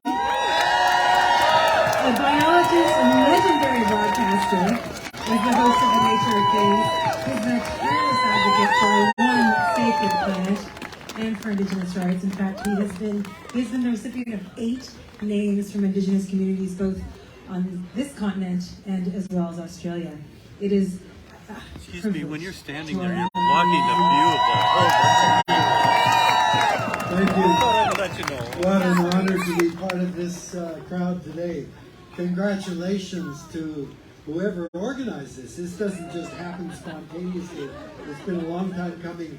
Thank you all for coming out and telling the government this is not just an issue that a few hippies or pot smoking something or others are doing. This is a broad movement. Do not expect Mr. Eby to do the right thing. Not because he's evil or stupid or not caring. He's trapped within the political system. And if we're going to operate within that system, we have to show political clout. That's what you're about here today, and that has to continue. A one-off thing is not going to do it. We've got to somehow keep this up. I think that we should go to every riding office, and we should be appearing there every week, week after week. We've got to show that this isn't just a single issue. You see, we are at a critical moment. We've run out of time for all of this bickering. We have been invaded, and we have spread this invasive mentality, a mentality that now, instead of seeing ourselves as deeply embedded in a web of relationships with all other species of animals and plants, with the air, the water, the soil, and the sunlight, which is the way that for 99% of human existence, we understood that's what we were. We were one strand in a web of relationships. And Indigenous people continue to tell us, when you're in that kind of a relationship with the rest of creation, you've got responsibilities. And you see the thrust now. You go down to the corners in Vancouver now, there are signs, recall Eby. Have you seen that? This is it's a legacy of the truckers, the anti-vax movement, all of this stuff. And when you confront them, it's about freedom. Freedom without responsibility is not freedom. That's anarchy, and that's a rejection of society. So understand, we have a relationship that gives us responsibilities. And the problem we face today is that we have been very recently come out and removed ourselves from a web of relationships to thinking we live in a pyramid where we're at the top and everything down below is for us. And even when you hear, we have forgotten that we are one animal species. We live on the surface of the land. We know nothing about what's in the oceans that cover 70% of the planet, and yet we've invaded over 85% of the oceans have already been invaded. We have taken over the land, which is our area of living. We've taken over 75% of it. 25% of the wilderness remains, and that 25%, 70% of that is in 5 countries. Russia, the United States, but that's Alaska, Australia, Brazil, and Canada. We are the repository of some of the last great wildernesses, particularly the boreal forest, but also the coastal temperate rainforest, which is a very, very precious and endangered ecosystem on the planet. We've got to acknowledge that we don't know anything. We don't know anything about these systems, even in the land which we occupy. I say we still act as if we are so smart that we can manage everything. We're managing the air quality. We're managing our waters. And we're managing our forests. Well, if that's management, we have really fucked up the world because we don't know enough to manage anything. And we've got to acknowledge that as scientists as well. If we're going to manage anything, it seems to me we need to have at least 2 things. We need an inventory of everything in whatever area you want to manage, and you need a blueprint showing how everything within that system is interconnected and interact. We have virtually none of that knowledge. on land, let alone in the oceans or underground. You know, we used to think that life ended at bedrock, and yet these drills kept going down further and further for oil, and they kept coming up contaminated with bacteria. And finally someone said, where the heck is this contamination coming from? And you know what? They discovered life goes down over 7 kilometers underground. And when you start thinking, these are bacteria, some of them only divide once every 1,000 years. They are so different from anything we know on the surface of the planet that we've had to invent new phyla. Now, anybody that knows anything about biology, that's like saying, my God, we've discovered life on Mars. We have to create a whole new system to identify those creatures. And that's what we're discovering down there. Stephen Jay Gould said, if life exists 7 kilometers down, life on the surface is a very thin skin. Calculate the concentration of bacteria, and guess what? The weight of bacteria underground is greater than the weight of all living things above the ground. We know nothing about what's down there, but we want to pump our carbon dioxide under there, without knowing anything that goes on down there. I met one of the leading scientists who's studying these creatures under the ground, and I said, you know, Alberta is planning to pump billions of tons of carbon dioxide underground. What will that do to the life forms down there? And he said, I have no idea, but the methanogens will love that. What are they? They're bacteria that eat carbon dioxide and give off methane. So we're going to take... Anyway, that's the insanity of our ideas. Our economic, our political, and our judicial systems are all based on a pyramid. It's all about us. And so all of the little things that we're trying to do, oh, we need a park here, oh, we need a tax over here, these are just little incremental shifts that do nothing about changing the notion that we're at the top. Why have Indigenous people become so important in these issues that we face today? Because they are the people around the world fighting for their land, not just because it's a source of who they are, but that they have a responsibility to care for the land. And you know that the Brundtland report that came out in 1987 called Our Common Future, in that it says the only people with a track record of living sustainably in place for thousands of years are the Indigenous people. And now it's time to put them, we've got to give that land back and let them show us how we treat that land with respect. Thank you.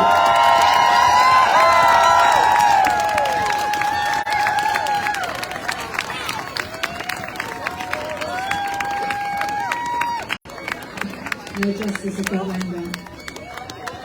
We've heard from so many powerful people, and we're going to close with a musical act. But before we go there, we hear from one more powerful voice from the land, in fact. From the Kwakwaka'wakw territories on northern Vancouver Island, we're about to welcome Kigyame Walas Namugwis. He is a hereditary chief and member of the Kwakwaka'wakw, and is the grandson of legendary Kwakwaka'wakw leader Mungo Martin. Chief Knox is also a carver, a fisherman, a fierce advocate for the land and for the people. I hope... Sneaky. Everyone, please join me in welcoming Chief Dave Knox.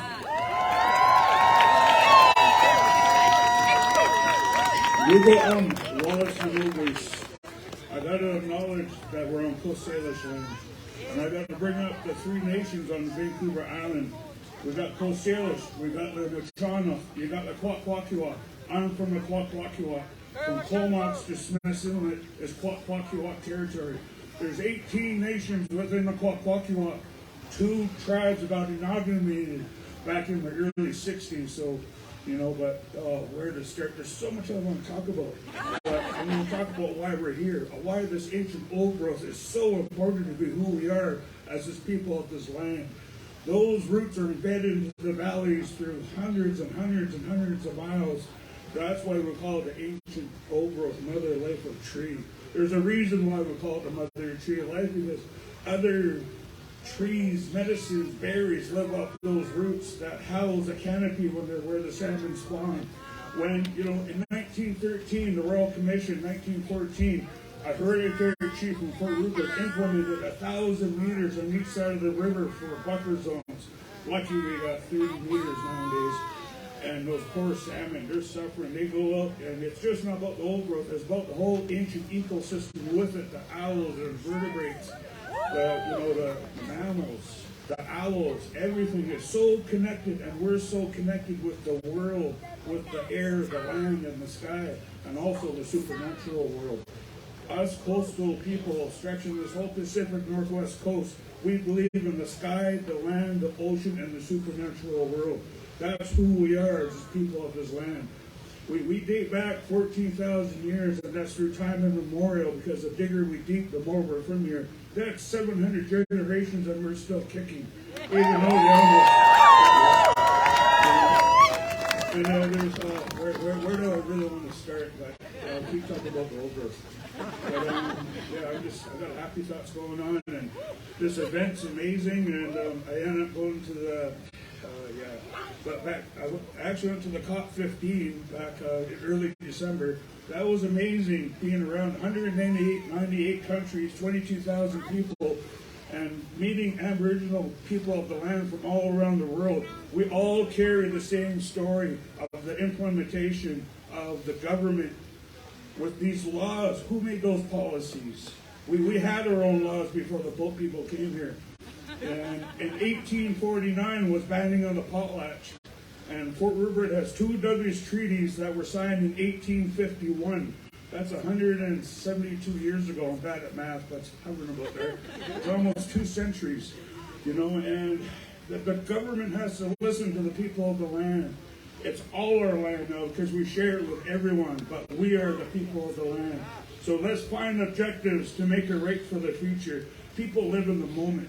It's more than just the moment for us. We think about 7 generations ahead of time and just not about the moment.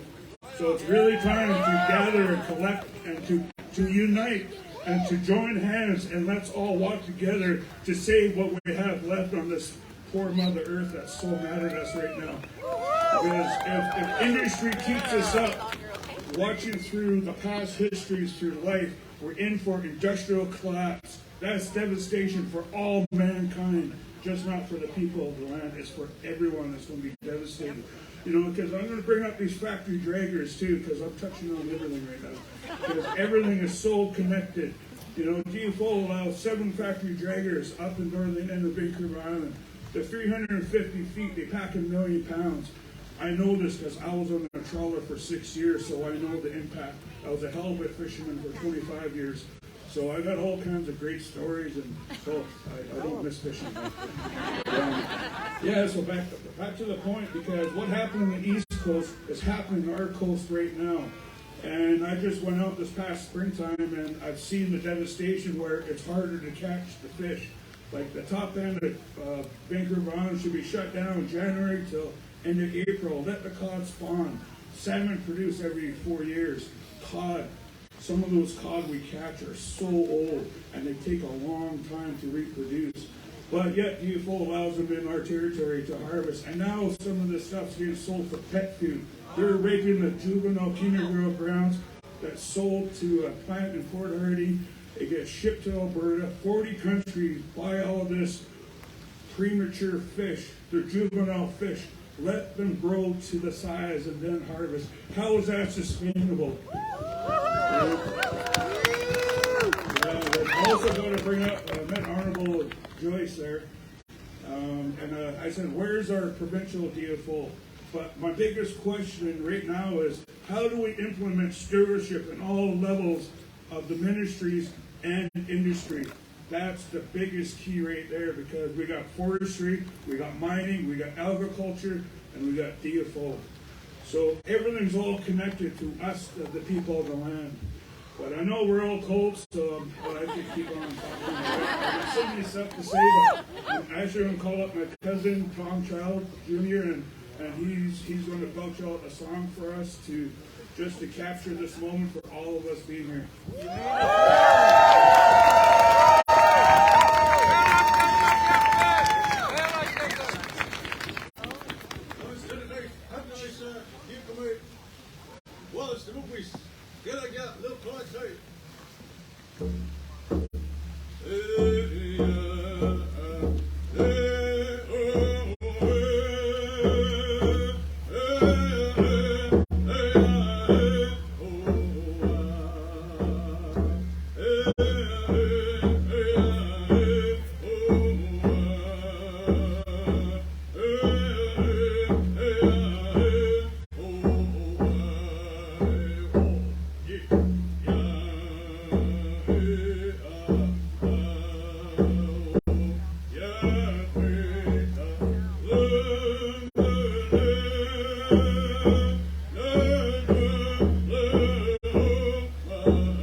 Springtime in Fort Rupert. What he'd done for the whole Pacific Northwest coast was unbelievable, because back in the day, smallpox caused devastation for our people and everything.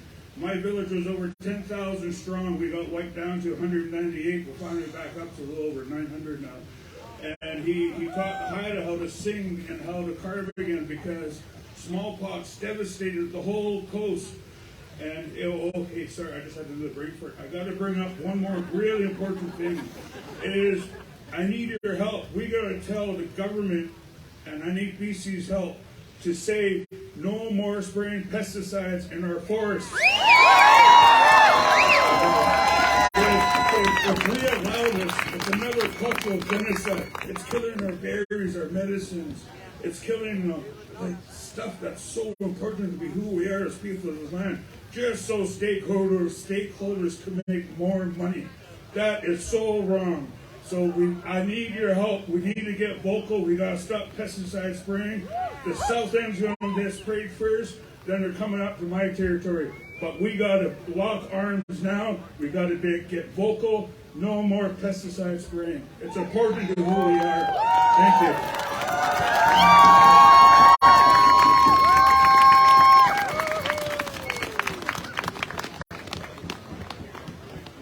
Thank you, Chief.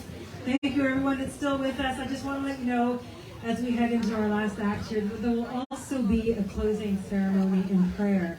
So for the hardy among you, please stick around until the end. I also need to apologize to Samuela, who during the whole Neil thing came up here looking for his brother, Leonardo. So if Samuela and Leonardo are not yet united, please come toward the stage. And my apologies, Samuela. I lost myself there. All right, our final performer before we close is a West Coast singer-songwriter from right here on Vancouver Island.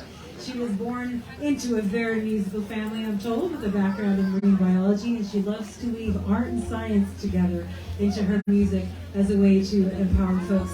Everyone, please give a warm, warm welcome to Miss Sarah Osborne. I'm very, very proud of all of you coastal temperate rainforest people for being out in this friggin' cold, so yes. I'm just going to pick this up for a bit. Thank you so much for having me. Everyone saw that Neil Young opened for me, right? Going in my resume.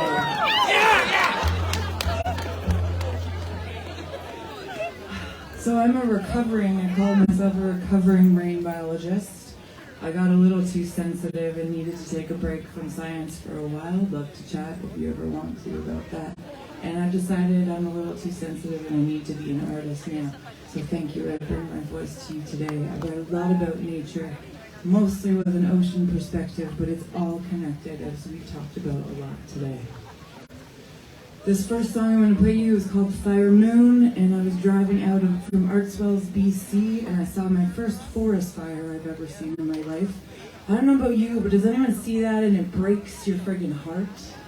And when you see a tree fall, it breaks your friggin' heart. Yeah? It's sad. So this is Fire Moon. I'm here to talk. I'm here to sing, not to talk. Alright, here we go. Ooh, ooh, ooh,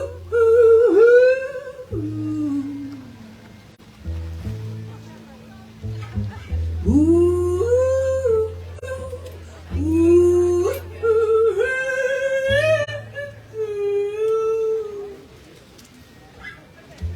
moon of fire rises into sight.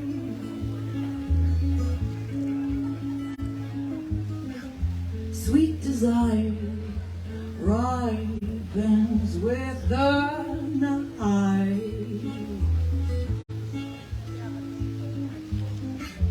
Cones and flowers are falling to the ground.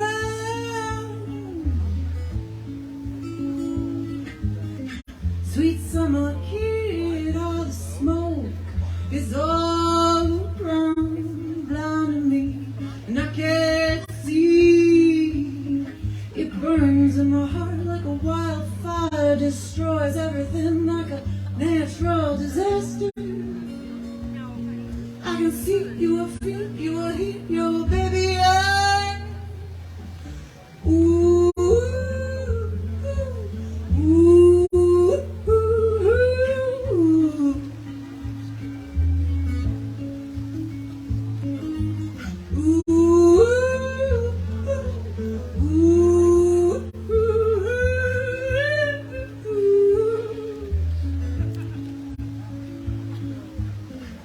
Well, they left nothing but ash and black in their past.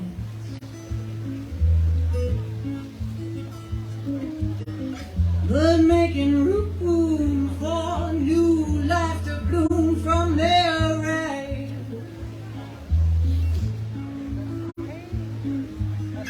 I watch from above as you float across their room.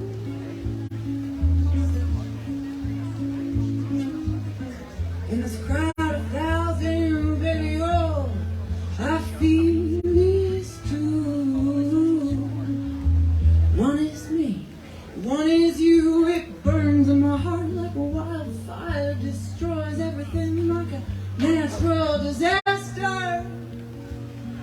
I can see you, I feel you, I hear you, baby, I breathe you. Ooh, ooh, ooh.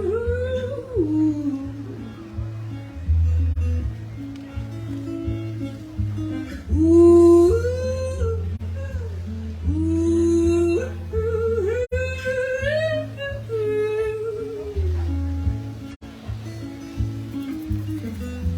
big pink sun rises with their dawn.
Anyone been to Strathcona Park up near Buttle Lake? Yes, beautiful, beautiful country there. Sometimes I'm a little naive and I love to swim in any body of water that's like a foot high, especially on a nice day. And I was swimming somewhere around there and someone said, "Hey, that's a mine runoff." And I thought, oh my God. Anyway, this is Lake Zone.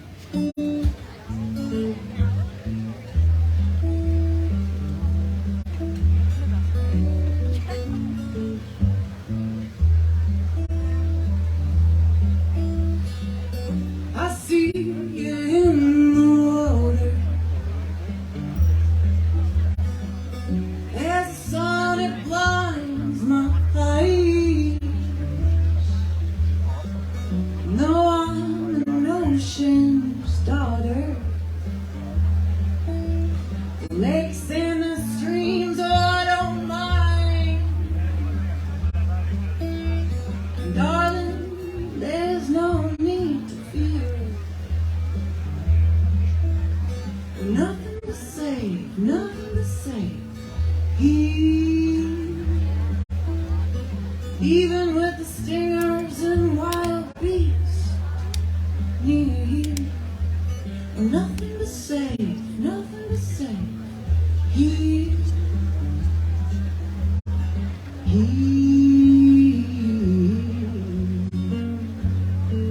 And she rose to a new lake and gets lost again in her old way. So she rose to a new day.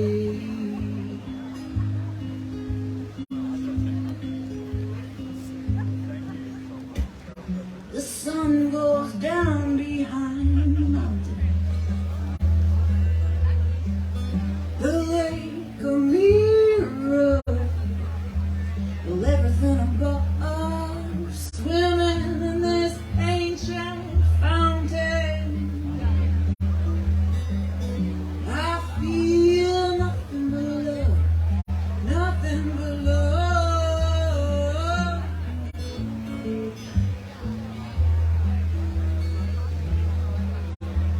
Love.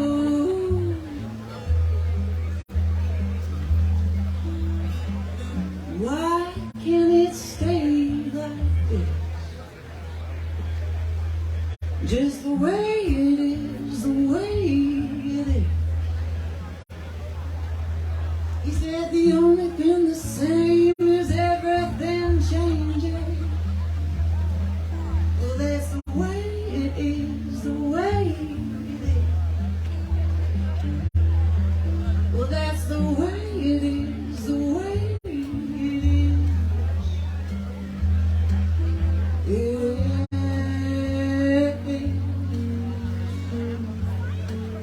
She rose to a new lake and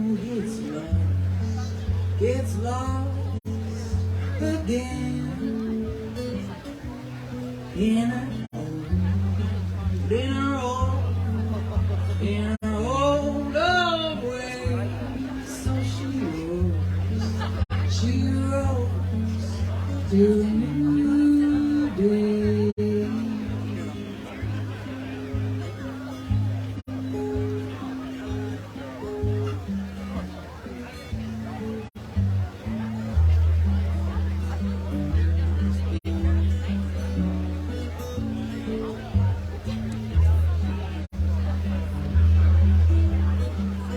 Are we gonna chop down our ocean?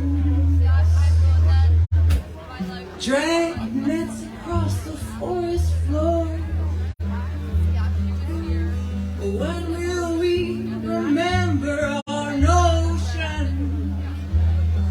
Or when will we stop asking for more?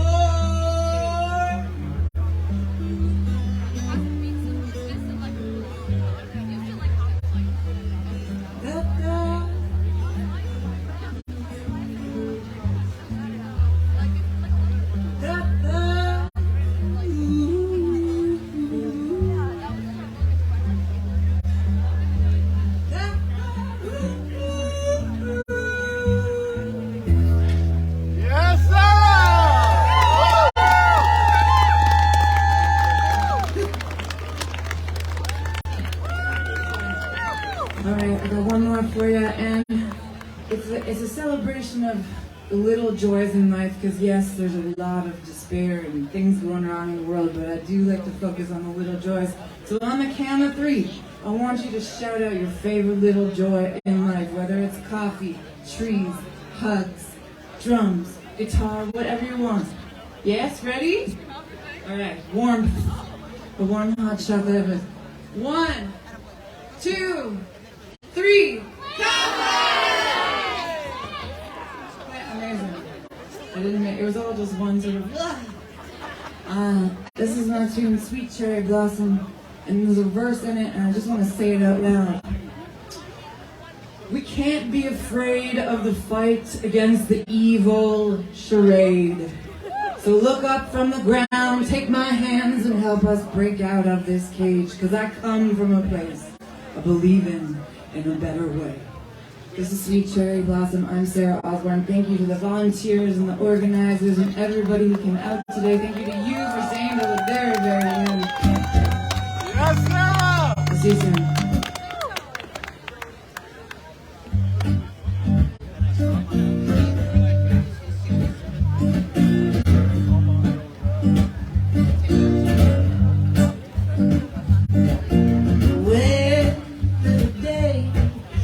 Changing as quickly as my mood.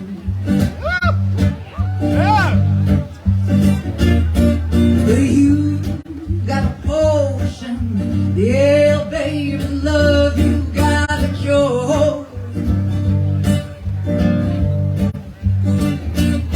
Well, I come from the cold, from the dark, from the gray. Packed my bags and took a train.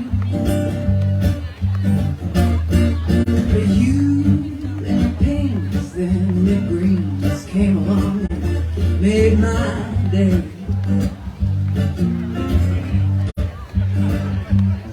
My sweet cherry blossom, do you know how good you make me feel? Yeah. My sweet cherry blossom, could it be that this is all for real? Tell me it's real. Is it real? Oh, tell me it's real. We can't be afraid of the fight against this evil charade. Look out from the ground, take my hand and help us break out of this cage. As I come from the days of believing in a better way, we're not alone and not afraid. Yeah. 'Cause a lion and a spy and a dying one, they have got no place. No.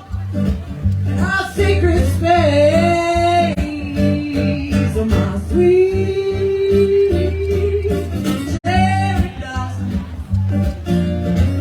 do you know how good you make me feel? My sweet cherry blossom, could it be that this is all for you? I tell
to see Neil Young, and I'm walking away pretty excited to listen to more Sarah Osborne when I get home.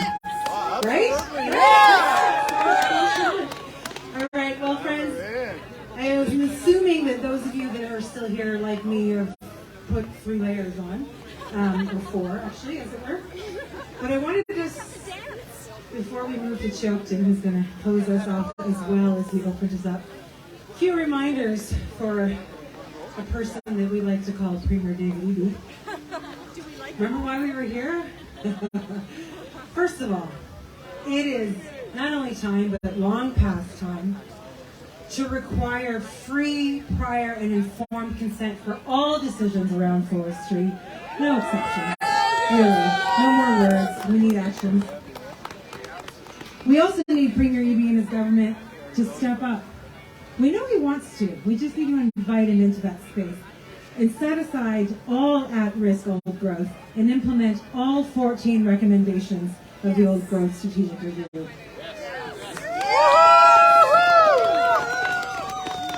And, so importantly, ensure fulsome funding for First Nations that are disproportionately impacted. They need meaningful options for how to live well on their land. The government needs to step up. It is time. Gosh, it's been time for so long. It is time for this government, this NDP government, not one in the future, not next year. It needs to be the one that shifts us away from old growth. Can you believe we still clear-cut forests in 2023? David Eby, we have some hope that you will lead your government to do the right thing. Thank you so much. All right. To help us all take a deep breath, I would like you all to welcome Chokton back to the stage. It's going to close us off well. You might need another moment. I wish I had a real great joke to tell you right now. Are you bringing up friends, Chokton? Oh, this is exciting. All right, everyone. Come around. If you've spread out to the back, come on in. You know, whatever makes you feel safe. And let's all welcome Chokton. Thank you so much, everyone, for being here. Actually, I'm going to give a housekeeping note so that I don't need to do it afterwards. If you could, actually the banner's already off, so I don't think I need to tell you to help with the banners. They're gone. Never mind.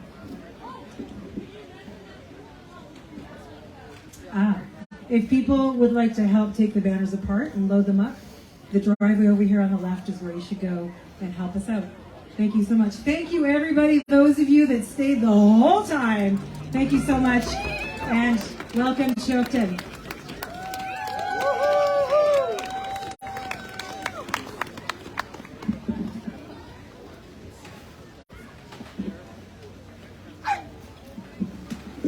OCM, CM. So good feelings to see the hardcore warriors left here today. I just gotta raise my hands to you. They always say that when you go to a gathering, you should do your best to leave early. You hear about Indian time, and people think it's just about being irresponsible, showing up any old time. But the truth is that our old people would leave even a day early, so that when they pulled up on the shore in their Knox in their canoe, they could sit there and they could talk and they could share their feelings and even sing songs as they sat there in their canoe. They wouldn't get out their canoe for quite a while, my mom says, because my mom traveled off to the islands, our traditional islands, in canoe. My mom, Stellat'en, can you say her name? Stellat'en. She was born in the Chuckaitlum, in the longhouse of our people. The open fires, cedar plank walls and roof boards, and the smoke washing over you. We were still living in the multiple family structures at that time, still surrounded by elders, given the understandings of who we are as human beings in every moment of every day, standing up and delivering those words, things that we only have moments to hear now. And I really pray that these decision makers can hear the words of our people as our Hiwak, our chieftain leaders had spoke of, that they need to hear our voice. They need to hear our word. So we're going to leave you with a prayer here. And there are so many prayer words given. So many prayer words given today. We'll leave you here. My partner Shai play the kom-kom, the drum, and we'll leave you here with this medicine from the flute and drum about the sacredness of water, about the sacredness of these ancient ecosystems that once thrived here everywhere, as our people thrived here everywhere before contact. But I know we can return to that wellness within ourselves and around us. We can do that together, unified. Ocean.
is stronger than any of the greed, any of the control, any of the dominance and abuse that has come to these lands, to all the living beings.